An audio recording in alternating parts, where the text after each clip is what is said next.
Ovary के अंदर एक एग हर मंथ बनता है और वो रप्चर होता है, और अगर वो स्पर्म से मिले तो फर्टिलाइजेशन होती है या प्रेगनेंसी ठहरती है। लोग कहते हैं कि डॉक्टर जानबूझकर जो है सी सेक्शन करते हैं। तो मैं ये जानना चाहती हूँ कि एक फीमेल है जो आती है आपके पास, सबको पता है कि डिलीवरी नॉर्मल होने वाली है, तो डॉक्टर कब डिसाइड करता है कि अब तो सी सेक्शन ही होगा, इसके अलावा हमारे पास कोई चारा नहीं है?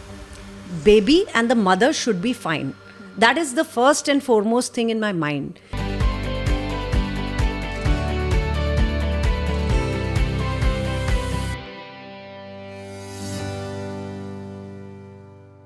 PCOD, PCOS, even endometriosis, Yes. and PMS, Yes. ये आजकल जो यंग बच्चे हैं उनको बहुत ज़्यादा है। Yes. और एंडोमेट्रियोसिस तो इतना सुन रहे हैं कि बहुत ज़्यादा प्रॉब्लमैटिक है वो भी अपने आप में। तो ये किस वजह से बढ़ रहा है डॉक्टर आजकल? See, all this is hormonal changes in your body. First thing is PCOS, जैसे है polycystic ovaries होता है, जिसमें ओवरी में बेसिकली क्या होता है कि ओवरी के अंदर एक एग हर मंथ बनता है और वो रप्चर होता है, और अगर वो स्पर्म से मिले तो फर्टिलाइजेशन होती है या प्रेगनेंसी ठहरती है। This is a very basic simple फंडा। सो अगर पीसीओडी के अंदर क्या होता है, कई सारे छोटे छोटे एग्स बन जाते हैं, but not one is able to mature.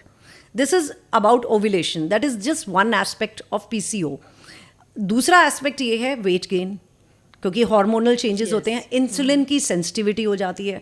तो वैसे भी आप कुछ भी खाएं, कार्बोहाइड्रेट्स और ये जितनी भी शुगर्स वगैरह खाते हैं, तो ये और पीसीओडी के सिम्टम्स को इन्हांस कर देता है। तो आजकल सेडेंटरी वर्क बहुत हो गया है, लोगों को बैठ के काम करना है, ऑफिस में काम करना है, या इवन घर में खाना बनाना है, तो एक ही जगह खड़े होके they are tired throughout the day, but उनका फिजिकल एक्टिविटी कुछ नहीं हुआ। सो पीसीओडी के केसेस इसलिए भी ज़्यादा बढ़ते चले जा रहे हैं बिकॉज हम अपनी हेल्थ के ऊपर ध्यान नहीं दे रहे। क्योंकि पीसीओडी के अगर ट्रीटमेंट अगर आप मेरे से पूछेंगे तो मैं हमेशा ये नंबर 1 पे है lifestyle changes. Only the hormones and the treatment comes only thereafter, medical help बाद में, वरना दवाइयाँ खाते रहिए और पीरियड्स आते रहेंगे। What about PMS? PMS again ये जो हार्मोनल प्रॉब्लम्स हैं, they are all related to sedentary, जो आपका वो है sedentary lifestyle, just sitting, not working out enough और not taking proper diet, they are all related to these thing. और psychosomatic भी होते हैं कुछ problems. One more thing, I think you said PCOD, PMS and endometriosis. Then again we are delaying our pregnancies for a longer time. हम लोग career oriented हैं, हम लोग चाहते हैं कि अभी हम प्रेग्नेंट ना हो, we are not ready to take up the responsibility. तो endometriosis is also taking over because of that. Again वो फिर एक चेन रिएक्शन बन जाता है। एंडोमेट्रियोसिस की वजह से फर्टिलिटी नहीं होती, फर्टिलिटी डिले करने की वजह से एंडोमेट्रियोसिस को और बढ़ावा मिलता है। So it's like a chain reaction. एक फीमेल को थ्रू आउट हर लाइफ हेल्दी रहने के लिए वो कौन से टेस्ट आप सजेस्ट करोगे जो उसको रेगुलर में करवाने चाहिए, कि वो एवरी ईयर करवाए और मे बी 6 months, कि वो हेल्दी रहे, उसको पता रहे कि हाँ मेरी बॉडी में ये चेंजेस आ रहे हैं? Some of the test are common test जो सभी के लिए ज़रूरी हैं, जैसे कि आपका CBC हो गया, ब्लड काउंट्स आपके क्या हैं, आपके लिपिड प्रोफाइल हो गई, आपकी रीनल प्रोफाइल हो गई, ब्लड शुगर हो गई। तो ये सब टेस्ट तो जनरल एवरीबडी हैं। लेकिन विमेन के लिए मैं ऐड करना चाहूँगी कि hormonal test such as thyroid. Thyroid is a very important hormone which plays a very important role throughout your reproductive journey. So thyroid is one thing. And उसी तरह के कई सारे टेस्ट हैं जो एक ब्रेस्ट के लिए मैं कहना चाहूँगी, ब्रेस्ट अल्ट्रासाउंड। अगर आप एक सर्टन एज पे हैं, पेरीमेनोपॉजल एज पे, या आप नोटिस करते हैं कि ब्रेस्ट में कोई गांठ है या कोई सिस्ट है या कोई मास है, तो आपको एक ब्रेस्ट अल्ट्रासाउंड कराना चाहिए। फॉर रिप्रोडक्टिव एज ग्रुप, जिनके बेबी हो चुके हैं या जो सेक्सुअली एक्टिव हैं, तो उनके लिए pap smear is very important. So I think कि इनके ऊपर एक कड़ी वो रहनी चाहिए कि आप एटलीस्ट वंस और ट्वाइस अ ईयर इनको फॉलो अप कर रहे हैं अपने गायनेकोलॉजिस्ट के साथ, तब भी जब आपको प्रॉब्लम्स नहीं हैं। जैसे आपने बोला डॉक्टर, प्रेगनेंसी के दौरान हमारी बॉडी में बहुत सारे चेंजेस आते हैं, और आजकल हम देख रहे हैं कि नॉर्मल डिलीवरी के ऊपर लोग सी सेक्शन पर बहुत जा रहे हैं, और इससे जुड़े काफ़ी मिथ भी हैं। कुछ तो ऐसे हैं कि आप बोलोगे कि जैसे कोई फीमेल आती है, वो पहले से प्रिपेयर्ड है कि मुझे सी सेक्शन के लिए ही जाना है, बट आज भी इंडिया में काफ़ी सारे लोग हैं जो ये कहते हैं नहीं हम नॉर्मल डिलीवरी के लिए जाएंगे। बट आजकल लोगों में मिथ ये है, मैं आपसे बात करना चाहती थी इस बारे में, कि लोग कहते हैं कि डॉक्टर जानबूझकर जो है सी सेक्शन करते हैं। तो मैं ये जानना चाहती हूँ कि एक फ़ीमेल है जो आती है आपके पास, सबको पता है कि डिलीवरी नॉर्मल होने वाली है, तो डॉक्टर कब डिसाइड करता है कि अब तो सी सेक्शन ही होगा, इसके अलावा हमारे पास कोई चारा नहीं है?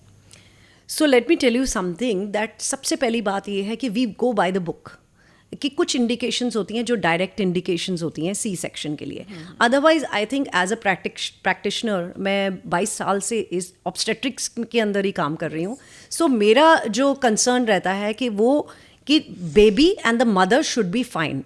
That is the first and foremost thing in my mind, कि किसी ने 9 महीने एक बेबी को रखा है अपने इन द यूट्रस, एंड वो अगर बेबी को कुछ प्रॉब्लम होती है या फीमेल को कुछ प्रॉब्लम होती है, तो दैट इज़ सिर्फ इस वजह से कि मोड ऑफ डिलीवरी आपने सही चूज़ नहीं किया।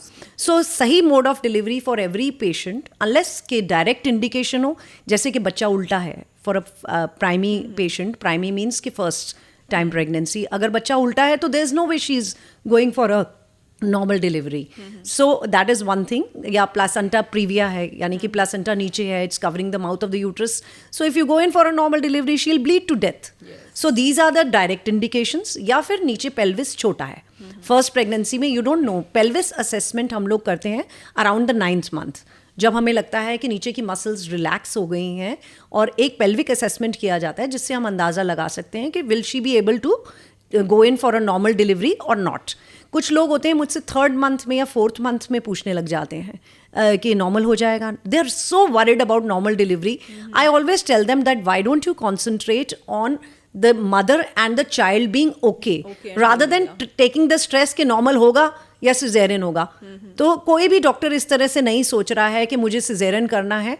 And let me tell you about the monetary part also, क्योंकि आपने ये सवाल उठाया, ये हमारी दुखती राग है, ये हमारी दुखती राग है। टॉक अबाउट दिस कि आजकल डॉक्टर ऐसा करते हैं कि वो लोग नॉर्मल डिलीवरी नहीं कराना चाहते और वो लोग सीधे सी सेक्शन कर देते हैं। तो उसमें मैं आपको ये बताना चाहूँगी कि if I deliver a patient normally, तो the medicines used are less, and if I deliver a patient by a C section, 4 दिन पेशेंट रह भी रहा है, I run a nursing home, that's why I am telling you this thing. So 4 दिन patient रह भी रहा है, उसमें मेडिसिन भी ज़्यादा यूज़ हो रही हैं, and there is a limit to what you can charge in a normal delivery and in a C-section. But I feel, personally I can tell you that I earn more when I do a normal delivery. That is monetarily, okay? And second thing is also कि मैंने normal delivery कराई, जच्चा बच्चा ठीक है, दोनों the mother and the fetus is fine, the baby is fine.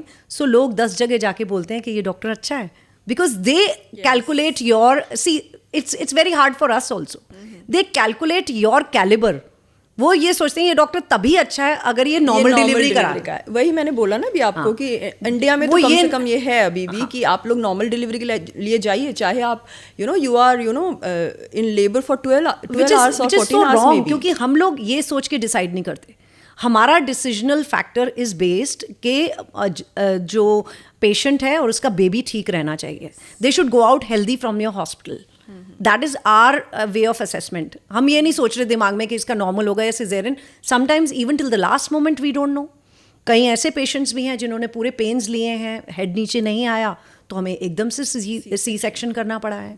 तो कई ऐसे पेशेंट्स भी हैं जो हम सोच रहे थे कि इनका सिजेरियन होगा, लेकिन उन्हें टाइम से पेन आ गए and everything was fine, so उनकी नॉर्मल डिलीवरी भी हो गई। So things are totally dependent. We don't assess a patient through that. This is never our way of assessment.